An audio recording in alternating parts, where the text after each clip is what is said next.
The sky looked heavy that evening. Dark clouds crawled across the fading sun like a warning. It felt as if the heavens were holding back tears. Just like her, Amora stood at the gate of the big white mansion, clutching an old bag that barely closed. Her hands shook as the cold wind slapped her face. Behind her, the maid's uniform she had worn for years was already torn at the sleeve. The iron gates creaked, closing slowly, shutting her out of a world she thought was her home. "Don't ever show your face here again." Madame Teo's sharp voice echoed from behind the gate. "You ungrateful girl. After everything I did for you?"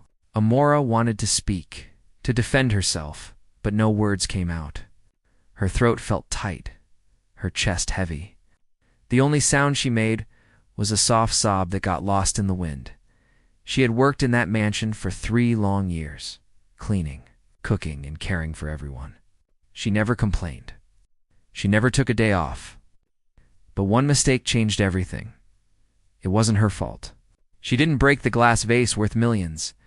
The real person who did it was Madame Teo's spoiled daughter, Knife. But instead of telling the truth, Knife pointed at Amora. It was her. "Mommy, she's the one who dropped it. Madame Teo believed her." Amora had begged. She had cried. She had even knelt on the cold marble floor, pleading to be heard. But Madame Teo's heart had turned to stone. Now she stood outside with only her bag. A few warm clothes and a half-eaten bread roll. The first drop of rain hit her cheek, then another. Then it poured, hard and cold. She didn't run. She couldn't. Her feet felt frozen to the ground.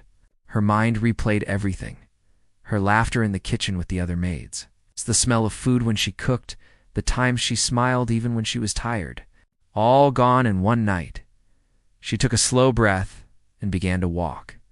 Each step sank into the muddy ground, her slippers slipping as the rain grew heavier. She didn't know where she was going. It's only that she couldn't stay. As she walked down the lonely street, the city lights flickered like distant stars. Cars drove past, splashing water on her, but no one stopped. People saw her, but looked away. To them, she was just another poor girl with a broken story. Then suddenly, she heard the screech of tires behind her. A black car stopped sharply a few feet away. Her heart jumped. The window rolled down slowly. A deep voice came from inside, calm but powerful. "Are you all right?" She turned and froze. The man inside looked like someone from another world.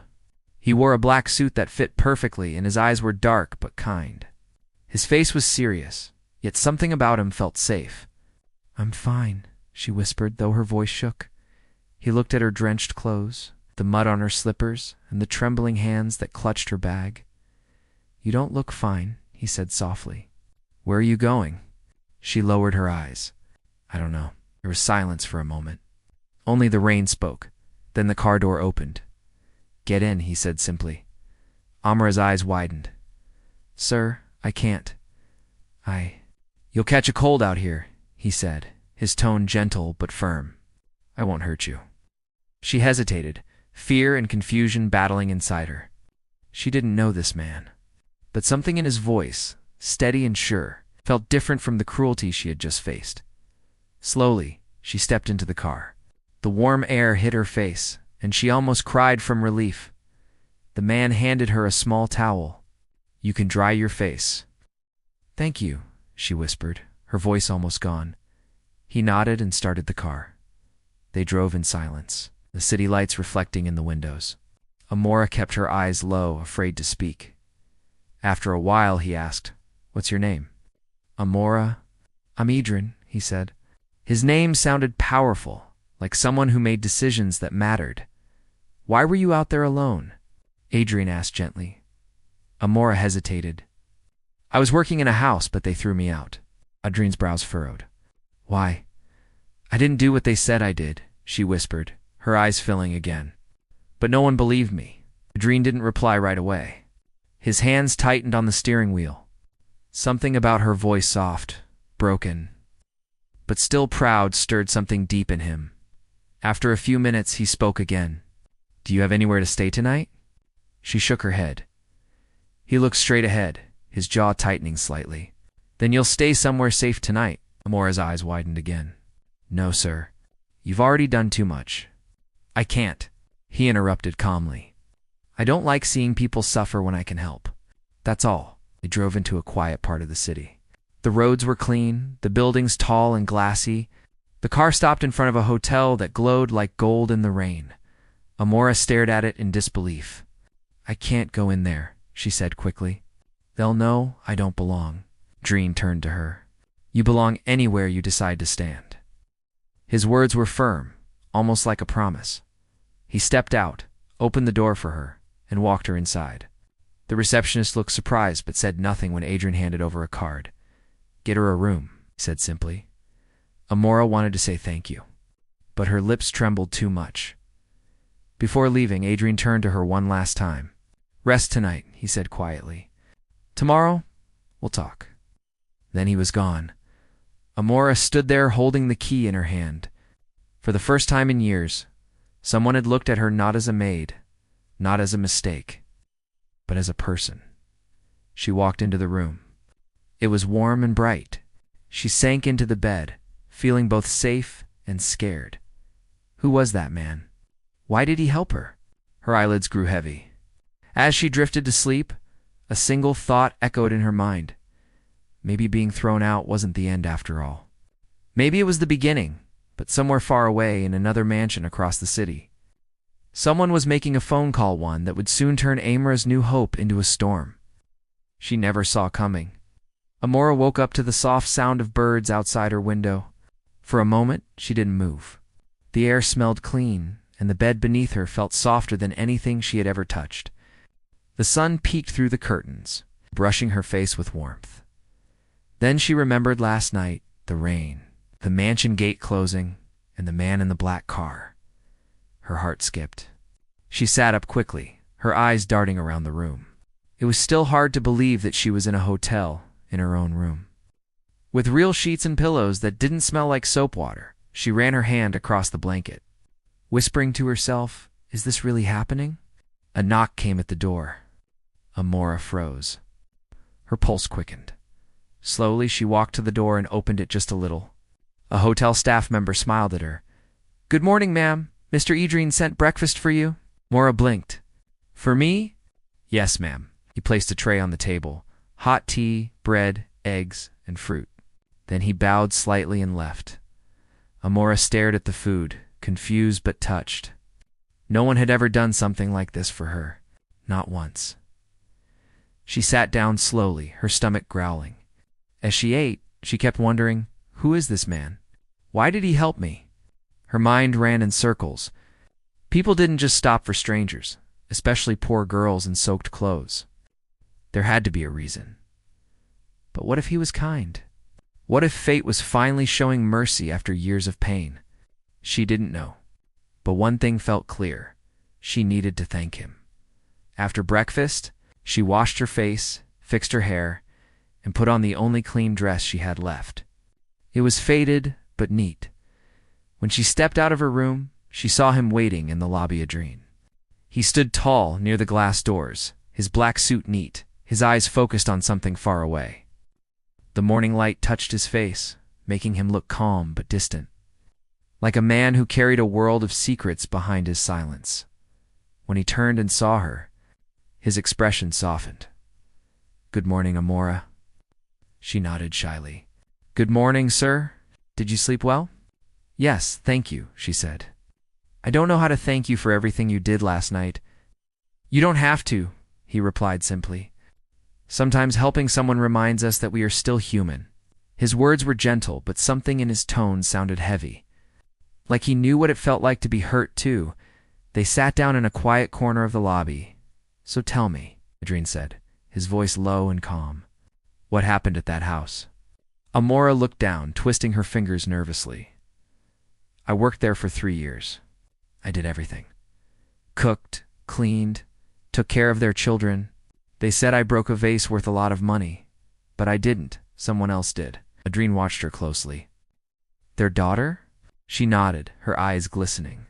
But she blamed me, and Madame believed her. She said I was a liar and threw me out. Adrian was silent for a moment. His jaw tightened slightly. And you didn't defend yourself? I tried, she said. But poor people's words don't mean much when rich people decide the truth. The honesty in her voice hit him deeply. Adrian leaned back, studying her face. You're not like most people I've met, he said quietly. You didn't beg, and you didn't complain. Amora smiled weakly. Crying doesn't clean the wound. It just reminds you it's still there. He almost smiled, but didn't. Instead, he looked away, lost in thought. A few seconds passed before he spoke again. I have an offer, he said. Amora blinked. An offer? He nodded. I own a company actually, a few. One of them runs a private foundation. We help women who've been mistreated or pushed aside. I could find you a position there, a chance to start again. Amora's mouth fell open slightly. You'd do that for me? He met her eyes. You deserve better than what they gave you. Her chest tightened with emotion. She wanted to thank him, to cry, to ask why. But before she could speak, his phone rang. He answered quickly. Yes. What? When keep him there. I'm on my way. His calm voice suddenly changed sharp, commanding, urgent. He ended the call and stood. I'm sorry, Amora, he said quickly. I have to leave. Something important came up. She stood too. It's okay, sir. He handed her a small card. This has my assistant's number. Call tomorrow morning. They'll arrange everything. Amora took it, still stunned. Then he paused, looking at her one last time before walking away. Be careful who you trust, he said softly. The world can change faces faster than you think. And just like that, he was gone. Amora stood there holding the card tightly, her heart pounding. She didn't know it yet. But that single meeting would change everything, the good, the bad, and the dangerous. Later that evening, she walked out of the hotel and stood by the street, the wind brushing through her hair. She whispered to herself, be careful who you trust. Behind her, across the street, a black car engine started quietly. A figure sat inside, holding a phone and watching her. She found him, the voice said through the phone. Should we tell Madame Teo? The person on the other end replied coldly, not yet. Let's see what she does next. The car's headlights blinked once, then disappeared into the shadows, and Amora, unaware of the eyes following her, walked into the night toward a future more dangerous and more magical than she could ever imagine. The next morning, sunlight poured through the hotel window like a promise. Amora stood before the mirror, brushing her hair carefully. Her heart was filled with nervous hope. The card Adrian gave her lay on the table, small but powerful. It felt like a doorway to a life she had only dreamed of. She took a deep breath and dialed the number. Good morning. This is Mr. Adrian's office. Amora's voice trembled slightly. My name is Amora. He told me to call. About a job. Yes, Miss Amora. He's been expecting your call. Please come to the address I'll send to your phone. The driver will be waiting. Her heart raced. She packed her bag and stepped outside. A sleek black car pulled up. The driver smiled politely. Good morning, ma'am. Mr. Adrian sent me. The ride was quiet. As the city faded behind her, the scenery changed. Tall trees, wide roads, and finally, a massive gate leading into what looked like a private estate. This is it, driver said. Amora stepped out slowly. Before her stood a grand mansion, modern, shining white. Surrounded by a garden full of roses and fountains, it was beautiful. But it also felt strangely silent, like it was hiding something. When she walked through the entrance, she saw Adrian standing by a piano in the hallway. He looked different this time, less distant, almost peaceful. You came, he said, a small smile touching his lips. I didn't think a place like this was real, she said, her eyes wide. It's very real, Adrian replied. And from today, this is your new beginning. He led her to a room where she would stay bright. With white curtains and a small desk, you'll be helping my housekeeper with organizing things for the foundation. He explained. Nothing hard. You'll learn quickly. Amora nodded, still in awe. Thank you, sir. I don't know why you're doing all this for me. Adrian looked at her quietly. Because once, someone helped me when I had nothing. There was a story behind those words. She could feel it, but he didn't say more. Days passed, and Amora settled into her new life. She worked hard, and the staff admired her kindness. Adrian, though always busy, often checked on her.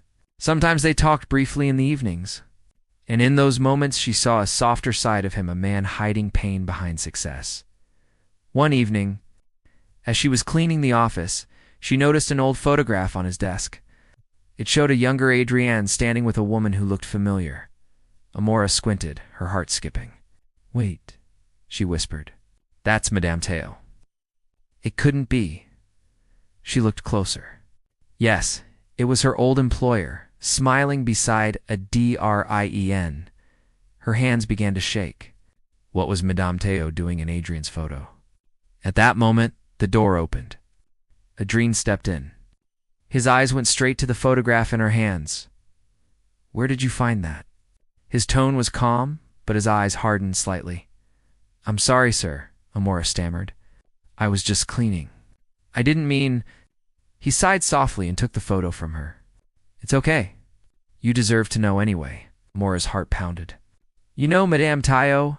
Adrien nodded slowly. "She's my mother." The words hit her like thunder. "Your mother?" "Yes," he said quietly. "We haven't spoken in years.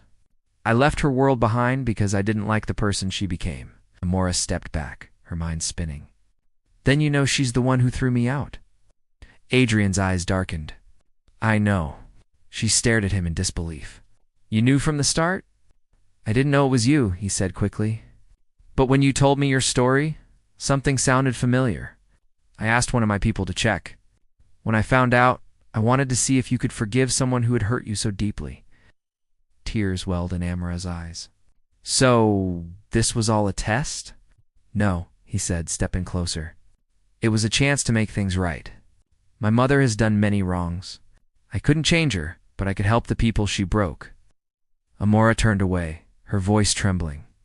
"You should have told me, Adrien." "I trusted you." "I know," he said quietly, "and I'm sorry. But if I had told you the truth at the beginning, you would have run. I didn't want that." Silence filled the room. Finally, Amora looked up, tears streaming down her face. "I don't hate you," she whispered. "I just don't understand why life keeps playing games with me." Adrian's expression softened. "Sometimes life breaks us so we can see who's real." There was pain in his voice, too pain she hadn't seen before. He walked to the window and looked out. "My mother called me yesterday," he said quietly. "She knows you're here." Amora froze. "She knows?" He nodded. "She wants to meet you." Amora's chest tightened. "Why? To hurt me again?" "Maybe to apologize," Adrien said, though he didn't sound convinced. "Or maybe because she's afraid. I told her what she did was wrong." The next day, Madame Teo came to the mansion. Amora stood by the entrance, shaking. When their eyes met, silence filled the room. For the first time, Madame Teo looked smaller, older, tired. She walked closer. "Amora," she said softly. "I came to say, I was wrong." "Okay." Amora's eyes filled with tears. "You made me feel worthless." "I know," Madame Teo whispered, "and I'll spend the rest of my life trying to make peace with that." There was no shouting. No anger, just two broken hearts facing the truth. Adrien watched from the corner, relief and sadness mixing in his eyes. Weeks later, Amora continued working at the foundation, helping other women who had lost everything. She became a light for people who had been through darkness, using her story as hope. One evening, Adrien found her sitting by the garden fountain. "You've changed this place," he said. She smiled softly. "Maybe this place changed me too." They sat in silence, the fountain whispering softly between them. Amora turned to him. "You know, when I was thrown out, I thought my life was over. But that night, fate was watching." Adrien smiled faintly. "And maybe fate was waiting for both of us." Their eyes met. No more secrets, no more pain, just quiet understanding. The moonlight touched the garden, and for the first time in years, Amora felt peace. Her story had begun in the rain, but it ended in light.